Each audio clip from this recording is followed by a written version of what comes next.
عبید اللہ بن یزید رضی اللہ عنہ رسول اللہ صلی اللہ علیہ وسلم کی مجلس میں تشریف فرما، رسول اللہ صلی اللہ علیہ وسلم کو دیکھ رہے ہیں اور دیکھتے ہی رہے۔ رسول صلی اللہ علیہ وسلم نے پوچھا بھی خیریت؟ عرض کیا رسول اللہ صلی اللہ علیہ وسلم آپ کے چہرے انور کو دیکھ رہا ہوں، میں چاہتا ہوں دنیا میں دیکھ لوں،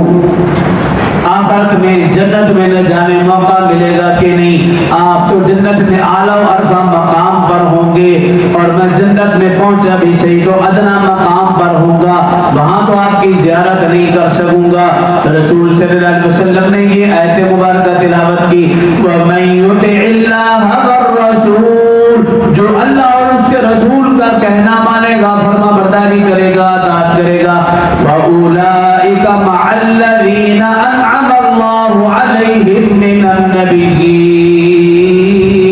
اللہ ان پر انعام فرمائے گا اور انہیں انبیاء کی صحبت اختیار فرمائے گا، وہ انبیاء کے ساتھ ہوں گے۔ اسی طرح ایک اور صحابی رضی اللہ عنہ رسول اللہ صلی اللہ علیہ وسلم کی مجلس میں محفل میں ٹکٹکی باندھ کر آقا کو دیکھ رہے، آقا نے پوچھا بھی خیریت؟ عرض کی یا رسول اللہ صلی اللہ علیہ وسلم آپ کے چہرے انور کو دیکھ رہا ہوں کہ دنیا میں موقع ملا بہاریں لوٹ لوں، آپ کے چہرے اقدس سے اپنے دل و ایمان کو تازہ کر لوں، آخرت میں آپ اعلیٰ و ارفع مقام پر ہوں گے، بدری مجھے وہاں تک رسائی ہوگی کہ نہیں؟ آقا صلی اللہ علیہ وسلم نے ارشاد فرمایا من احبنی کان معی فی الجنہ، فرمایا جو شخص مجھ سے محبت کرے گا وہ جنت میں میرے ساتھ ہوگا۔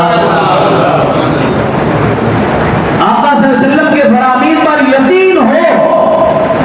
پھر انشاءاللہ جنت میں بھی ہوں گے، آقا کے ساتھ ہوں گے۔